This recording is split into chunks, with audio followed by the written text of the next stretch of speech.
The happiest people in retirement didn't get there by accident. They started preparing for purpose years before their last paycheck, and they discovered something many people miss until it's too late. Here's what keeps people up at night. What if I retire and realize I hate it? After guiding hundreds of families through this transition, I can tell you that fear is real, but it's also completely preventable. The happiest retirees we work with discovered something that changes everything. They didn't wait until retirement to figure out who they'd be without their business card. They started preparing years before, and not just financially. Today I'm sharing 5 things happy retirees do differently, strategies that go way beyond your typical retirement calculator. Because here's what many advisors won't tell you. We've seen millionaires who are miserable and people with modest savings living their dream life. The difference isn't in their portfolio, it's in how they prepared for purpose. And I'm excited to show you exactly what many of them did, because these strategies can transform how you think about this next chapter. Number 1, they ran the numbers the right way. Now I know what you're thinking. Of course you need to know your numbers. But here's what most people mess up. They'll tell me their 401k balance or their net worth, thinking that's their retirement number, but that's just the tip of the iceberg. What they don't see is the 90% below the waterline, their actual spending, healthcare costs, inflation, longevity risk, market volatility. Those who thrive in life after work do something different. They dive below the surface and examine the whole retirement iceberg ahead of time. They start with their annual spending, not what they think they'll spend, but what they actually spend. They track it for at least a year, including everything from property taxes to that daily coffee. Then they add 20% because everyone underestimates, especially healthcare costs. Next, they map out every reliable income stream, when to take Social Security, and we often see people leave money on the table here by taking it too early. They look at pensions, rental income, part-time work. They calculate sustainable withdrawal rates, usually starting around 4%, but adjusting based on their specific situation. But here's the kicker. They stress test these numbers. What if the market drops 30% 2 years into retirement? What if one spouse lives to 97? What if inflation runs hot for 5 years straight? The happy retirees we work with have run these scenarios. They know their plan can weather the storms. And here's something psychological we see all the time. Many of them pay off their mortgage rates before retiring. Not always because it makes perfect financial sense, sometimes it doesn't with low interest rates. But the peace of mind of having no mortgage payment, for many people, that's worth more than an extra % or 2 of investment returns on that balance. Number 2, they answer the 5 essential questions for a purposeful life. When you let go of the money first mindset, you give wealth its proper role. It becomes something that supports your vision rather than defines it. Bronnie Ware, a palliative care nurse, captured this perfectly in her book about the top regrets of dying patients. After years at bedsides, she found that no one ever said, "I wish I made more money." Instead, they regretted not living true to themselves, working too hard, not expressing their feelings, losing touch with friends, and not letting themselves be happier. The happiest retirees have learned this lesson before it's too late. They've done the deep work of answering 5 questions. First, what truly matters to me beyond my professional achievements? Not what sounds good or what you think you should say, but what actually matters when you strip away the job title. Second, what activities make me lose track of time? You know, those things where you look up and 3 hours have passed. For some people it's woodworking, for others it's writing, teaching, or golf. But you need to know what these are for you. Third, where do I find genuine fulfillment? And here's a hint, it's rarely in leisure alone. The retirees who struggle are often the ones who thought retirement was an endless vacation. The happy ones have found ways to contribute and create value, even if that means spending more time with your grandkids. Fourth, what are my core values and how will I live them without the structure of work? Because work gives us an automatic way to express our values. If you value excellence, you express it through your work, but how will you express it when your work is gone? And fifth, how do I want to be remembered? Not your professional legacy, that's already set, but who do you want to be in this next chapter? The people who can answer these questions before they retire understand something crucial. Money can buy comfort and experiences, but the joy you derive from money alone is finite. Real happiness comes from purpose, relationships, and living according to your values. And these questions help you find that North Star before it's too late. The third thing happy retirees do differently is they test the semi-retirement lifestyle while they're still earning. This is brilliant, and we see more people doing it all the time. Instead of working full-time until 65 or 70 and then dropping to zero, they create what we call a work optional or semi-retirement phase.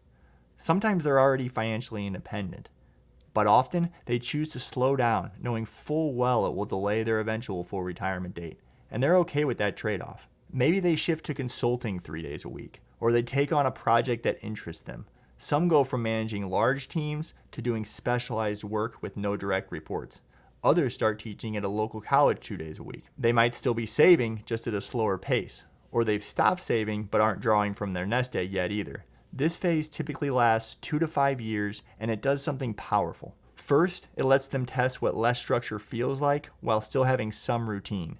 They learn whether they actually like having every day free or if they need more schedule than they thought. Second, for those who are financially ready, it extends the longevity of their portfolio. Every year you can avoid drawing from your investments in those early retirement years has a compound effect on how long your money will last.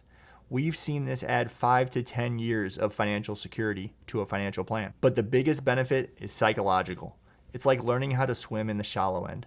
You're experiencing retirement life, more freedom, less pressure, choosing your projects, but you haven't completely cut the cord. You can adjust, experiment, and figure out what really works for you and your family. Some people discover they want to keep working in this reduced capacity indefinitely. Others realize they're ready for full retirement sooner than they expected. Either way, they're making informed decisions based on experience, not assumptions. Number 4, they experiment with new identities and design their ideal schedule. For 40 years, when someone asks, "What do?"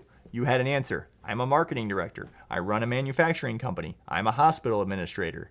But what happens when that answer goes away? The retirees who struggle are the ones who can only define themselves by what they used to be. Happy retirees start experimenting with new identities while they're still working. They join groups that have nothing to do with their profession. The executive who joins a photography club, the doctor who starts taking pottery classes, the business owner who volunteers at the animal shelter. They're not just building hobbies, they're discovering who they are beyond their business card. They're creating answers to "what do you do" that have nothing to do with what they did for money. I'm a mentor, I'm an artist, I'm a volunteer firefighter. These become real identities, not just time fillers. But here's what's equally important. They design their ideal schedule before they need it. We've seen too many type A personalities hit retirement and fall apart without structure. So the smart ones start mapping it out. Mondays might be for golf and gym. Tuesday mornings for volunteering. Wednesday, lunch with grandkids. Thursday for the woodworking project. They're not rigid about it, but they have a framework. Because the dirty secret about retirement is that unlimited freedom can be paralyzing. You wake up Tuesday morning with nothing on the calendar, and by noon you're wondering what the point is. But when you've already decided Tuesday is your day for whatever lights you up, you wake up with purpose. The ones who do this before retiring hit the ground running. Day one of retirement isn't scary, it's exciting. They know who they are and how they want to spend their time. Number 5, they start legacy projects that will outlast their careers. This is the secret weapon of the happiest retirees we know. While they're still working, they launch something meaningful that has nothing to do with their day job. And I'm not talking about writing a check to charity, though that's fine too. I'm talking about creating something that requires their ongoing involvement and gives them purpose beyond their profession, while still making use of all the skills that have been acquired through their career. We've seen executives start mentorship programs for at-risk youth. Business owners begin writing their family history. Engineers who design and build playgrounds in underserved communities. Some join nonprofit boards where they can apply their expertise to causes they care about. A CFO who started teaching financial literacy at the community college. Others begin planning immersive travel experiences. Not just vacations, but deep cultural explorations that become ongoing projects. These aren't retirement hobbies, they're legacy projects that happen to start before retirement. Why does this matter so much? Because it gives you momentum going into retirement. You're not starting from zero trying to find meaning. You already have something important pulling you forward. The transition from "I have to go to work" to "I get to work on my project" or "I'm planning my next cultural immersion" is seamless. Plus, these projects often become more fulfilling than the careers they're leaving behind. When you're not doing it for the money or the title, when it's purely about impact and meaning, the satisfaction is deeper. We've had clients tell us that their legacy project or board service gave them more satisfaction in 5 years than their career did in 40. The other benefit? It connects you to a new community. The mentor connects with other mentors and the young people they're helping. Board members connect with fellow directors and the organization's community. Those pursuing cultural experiences build relationships with locals, fellow travelers, and cultural organizations. You're building relationships based on shared purpose and interests, not shared employer. Start this while you're working, even just a few hours a month. By the time you retire, you'll have something established, meaningful, and ready to expand. That's how you avoid the what now crisis that derails so many retirements. Remember, these strategies are based on our experience working with clients. Your specific situation will determine which approach works best for you. Everything we've discussed today, from running the numbers to finding your purpose, it all comes down to intentional planning. If you're ready to create your own retirement strategy, the link below has free planning tools you can use right away, plus an overview of how we work with clients approaching retirement. I appreciate you investing this time into your retirement journey. It shows you're serious about creating something special. Every strategy we covered today is something you can start implementing while you're still working, even if it's just small steps at first. That's how you build a retirement that excites you instead of scares you, one decision at a time. I'm really glad we could explore this together.